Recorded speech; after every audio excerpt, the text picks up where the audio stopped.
स्वर्णिम भारत हैदरपुर में है। हमारे साथ मनोज जी हैं, अजय जी हैं और हम थोड़ी चर्चा करेंगे विकास के मुद्दों पर। एक तरह से छोटा सा डिबेट हो जाएगा, दोनों की राय लेंगे। अच्छा, पार्टी पहले या देश? मनोज जी, पार्टी पहले या देश? पार्टी पहले या देश? अच्छा, दोनों का कहना है देश पहले होता है, पार्टी बाद में होता है। चलिए, ये बहुत अच्छी बात है। अच्छा, जो पानी की समस्या के बारे में थोड़ा बताइए। यहाँ पे पानी का क्या हालचाल है? अरे जी बताइए। आप बताइए। पानी की समस्या यहाँ बहुत खराब है। पानी की समस्या बहुत बुरा है। हम लोग को पानी का पीने का नहीं व्यवस्था है, नहाने धोने के लिए बिल्कुल ही नहीं है। पीने के तो बात छोड़िए, नहाने धोने के लिए नहीं है। शौचालय में जा करके नहाना धोना पड़ता है। ये व्यवस्था है। यह एक काम से लगा है इस गली में, ईमान कैंप में, एक पैंट से 10 घर के अंदर में पानी आता है। उसके बाद ना उधर जाता है पानी, ना इधर आता है। आगे 10 घर है, उसी सिर्फ पानी मिल पाता है। आज पानी के लिए सीएम से भी गुहार लगाए, सबसे गुहार लगाए, लेकिन हमारे सीएम साहब नया हमारे पाइपलाइन दीजिएगा। पानी का जो एक कब होगी नहीं होगा कोई पता नहीं इसके लिए। अच्छा, चलिए, अब हम देश के हिसाब से और शहर के हिसाब से ये पानी की समस्या का समाधान क्या है? क्या आपको लगता है कि जैसे दिल्ली शहर है, एक शहर को दूसरे राज्य पर निर्भर होना चाहिए कि हरियाणा से पानी आएगा, पंजाब से पानी आएगा तो दिल्ली वालों को पानी मिलेगा, या दिल्ली के पानी के स्रोत दिल्ली में ही होने चाहिए जिससे दिल्ली वाले पैसे ना मरे? क्या कुछ आइडिया आपको इस बारे में? एक शहर का जब विकास करते हैं, आप गांव में देखेंगे जोड़ तालाब वगैरह दिखा है ना आपने, तो उनका विकास करते हैं ना वहाँ की छोटे लेवल पे। तो यही तो पानी का तरीका है। क्या दिल्ली में जो आउटर एरिया है वहाँ पे इस तरीके से परियोजनाएं चालू नहीं करी जा सकती? करते हैं ना, वो बारिश का पानी भी बचाते हैं, करते हैं वगैरह वगैरह परियोजना। तो दिल्ली में कोई प्लानिंग है कोई प्लानिंग नहीं। बस ये नहर से आ रहा है, वो कह रहे हैं जी हरियाणा ने रोक लिया, पंजाब ने रोक लिया। दिल्ली सरकार क्या कर रही है? दिल्ली में पानी के स्रोत को डेवलप करने के लिए, दिल्ली को आत्मनिर्भर बनाने के लिए पीने के पानी में क्या कर रही है सरकार? इसकी कोई प्लानिंग है? तो बिना प्लानिंग की सरकार है। सही बात है, ठीक बात है। अच्छा, ये बताइए, मकान का जो हिसाब है, ये जो ऐसे छोटे छोटे घरों में, जैसे झुग्गी बोलते हैं इनको, जहाँ पे आदमी को आके मजबूरी में रहना पड़ता है, मजबूरी में, कोई तो नहीं चाहता यहाँ रहता है। अब ये जो आप डर में रह रहे हैं कि झुग्गी टूटेगी रहेगी वगैरह, तो आपकी सरकार से क्या अपेक्षाएं हैं? क्या आप चाहते हैं? वो कल को कहे कि तोड़ेंगे हम, तो आप लोग क्या करेंगे? ऐसे ही बस बोरिया बिस्तर बांध के चले जाएंगे, या आपको लगता है सरकार गलत कर रही है, ऐसा नहीं होना चाहिए? अगर वो आपको यहाँ से झुग्गियों को तोड़ती है तो उसके बदले में आप क्या अपेक्षा कर रहे हैं सरकार से? अब तो ये अपेक्षा करते हैं कि हमारा जहाँ घर है वहीं मकान घर का अगर बढ़िया देना चाहते हैं, जो बगल खाली है रोड खाली बना कर दे सकते हैं, अपार्टमेंट बन सकते हैं। आपके कोई विचार? वही बात है। हाँ, तो एक मजदूर के श्रम से भी शहर का विकास होता है ना जी, और उस श्रम को आप नज़रअंदाज नहीं कर सकते। ये नहीं कह सकते चलो जी अब शहर विकसित हो गया, ज़मीन के रेट बढ़ गए, अब आप यहाँ से जाओ, रुखसत हो जाओ।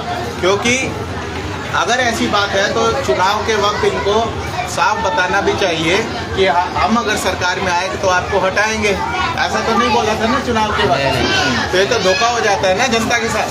जनता ने भर के वोट दिया भारतीय जनता पार्टी को, और अगर अब ये झुग्गियाँ मान लीजिए तोड़ दी जाती है तो वो तो विश्वासघात वाली बात हो जाएगी। अच्छा, रोजगार के बारे में बात करें तो क्या आप चाहते हैं कि जो आपके बच्चे हैं और लोग हैं वो सड़कों पे ही काम करें, या आपको लगता है कि नौकरियां मिले, दफ्तरों में काम हो, वो काम करने का सही तरीका है?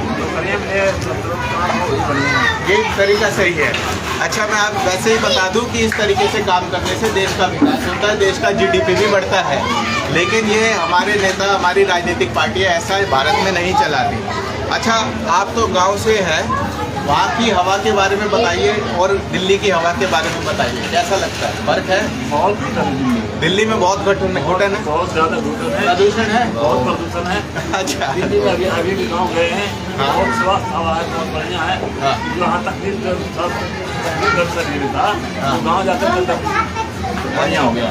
अच्छा, फिर आकर के यहाँ दिल्ली आकर के फिर एकदम घुटन नहीं महसूस होता। कहाँ जाए कहाँ रहे, हाँ। घर में जगह गरीब आदमी की बहुत, ये तो हवा ही आदमी को बीमार कर देती है, हवा ही बीमार कर हवा ही बीमार कर देती है। तो ये भी प्लानिंग का मुद्दा है नहीं है? अभी मैंने पिछले हफ्ते बात करी थी, वो अपना पार्टी का सपोर्ट कर रही थी और उन्होंने खुलकर कहा दिल्ली में कोई प्रदूषण नहीं है, बिल्कुल भी प्रदूषण नहीं है, बिल्कुल खुल के।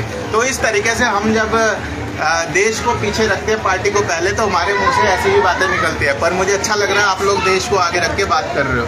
अच्छा, अगर हम बात करें देशभक्ति की, हम आपको पता है हमने अभियान चला हुआ है स्वर्णिम भारत अभियान, और हम बात करते हैं कि हमें भारत को दुनिया का नंबर 1 देश बनाना है। तो ये जो पहले तो ये बताइए, भारत को नंबर 1 देश बनाने की बात कौन सी पार्टी कर रही है? कर रही है अभी कोई पार्टी? कोई पार्टी नहीं कर रही। ना राहुल गांधी कर रहे, ना मोदी जी कर रहे, ना केजरीवाल जी कर रहे, कोई नहीं कर रहा। अच्छा, मैं आपको बताता हूँ ऐसा करने से क्या फायदा होगा। ऐसा करने से ये फायदा होगा कि ये जो आंकड़े मैं लेकर घूमता हूँ अपनी जेब में, 22 अप्रैल 2022 से मैं ये आंकड़े दुनिया के सामने रख रहा हूँ, बता रहा हूँ कि शिक्षा के मामले में, स्वास्थ्य के मामले में, रोजगार के मामले में भारत की दुर्गति है। भारत का हाल ऐसे है जैसे अफ्रीका के देश का। लेकिन ये सड़कें दिखा दिखा के, पुल दिखा दिखा के कहते हैं कि भारत का विकास हो रहा है, विकास हो रहा है। चाहे वो सड़कें विदेशी बना रहे हो, चाहे वो मेट्रो जापान के पैसे से बन रही हो, चाहे वो पुल अमेरिका के पैसे से बन रहा हो, लेकिन उसको कह रहे हैं कि भारत का विकास हो रहा है। आप दलाली खा रहे हैं और कह रहे हैं कि सरकार जो है विकास कर रही है। हाँ, अच्छा, तो मैं आपको एक और बात बताता हूँ भ्रष्टाचार के ऊपर। आप ये नीति का मसला है, आज तक ये इन्होंने कभी ऐसे समझाया नहीं। पैसा कहाँ से आता है आप बताइए? आसमान से आता है? पैसे का स्रोत क्या है? पैसा कहाँ से आता है? सरकार छापती है ना पैसा, सरकार छापती है, उसके बाद बांटती है। तो पैसे को बांटने का एक पुराना तरीका है जो हमेशा से राजा महाराजा भी करते थे। वो क्या करते हैं, अपने कुछ लोगों को के बीच में ज़्यादा पैसा बांट देते हैं। जैसे अंबानी अडानी को दे दिया, उसके बाद सेना तो रखनी पड़ेगी अपनी प्रोटेक्शन के लिए, पुलिस रखनी पड़ेगी, और इसी तरह थोड़े अधिकारी रखने पड़ेंगे सरकार चलाने के लिए। तो कुछ लोगों को नौकरी देते हैं और बाकी लोगों को छोड़ देते हैं, कह के ये अपना काम आप खुद देख लो, ठीक है जी। तो एक तरीका ये है, और दूसरा तरीका ये है कि सरकार ज़्यादा से ज़्यादा लोगों को नौकरियां देती है।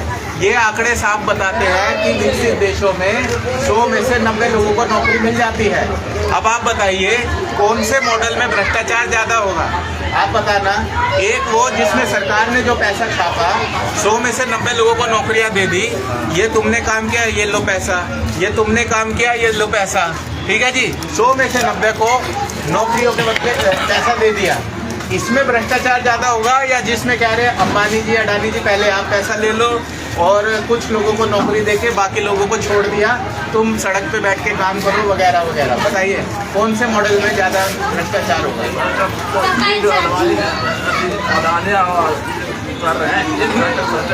हाँ जी, हाँ जी, जिसमें कुछ लोगों को नौकरी देंगे और बड़े लोगों को अंबानी अडानी को ज़्यादा पैसा देंगे, इसमें भ्रष्टाचार ज़्यादा होगा। आम जनता को भी समझ में आता है, लेकिन ये आज तक ये चलने बात इस तरीके से कर नहीं रहे। तो नौकरियां देने से भ्रष्टाचार में भी कमी आती है। इसके बाद हम बात करते हैं प्रजातंत्र की। आप प्रजातंत्र ये कहता है कि गरीब का बच्चा भी सत्ता में पहुंच जाए अपनी योग्यता के आधार पर। ये नहीं किसी ने एहसान कर दिया चल भाई तेरे को मैं ऐसे ही वहाँ पहुँचा रहा हूँ, योग्यता के आधार पे। अब आप बताइए भारत का जो प्रजातंत्र चल रहा है, इसमें पैसे का खेल चलता है या योग्यता का खेल चलता है? जो चुनाव लड़े जाते हैं, जो टिकट मिलते हैं, वो पैसे के आधार पे मिल रहे हैं, पैसे के आधार पे मिलते हैं ना। अमीर लोग जाते हैं, इक्का दुक्का ये किसी को दे देते हैं टिकट। ज्यादातर टिकट जो है पैसे के आधार से चलता है, पैसे के आधार पर चलता है। तो ये भारत में प्रजातंत्र भी सही नहीं चल रहा है। अच्छा, कुछ दान करे ने जितना भी पत्रा पढ़े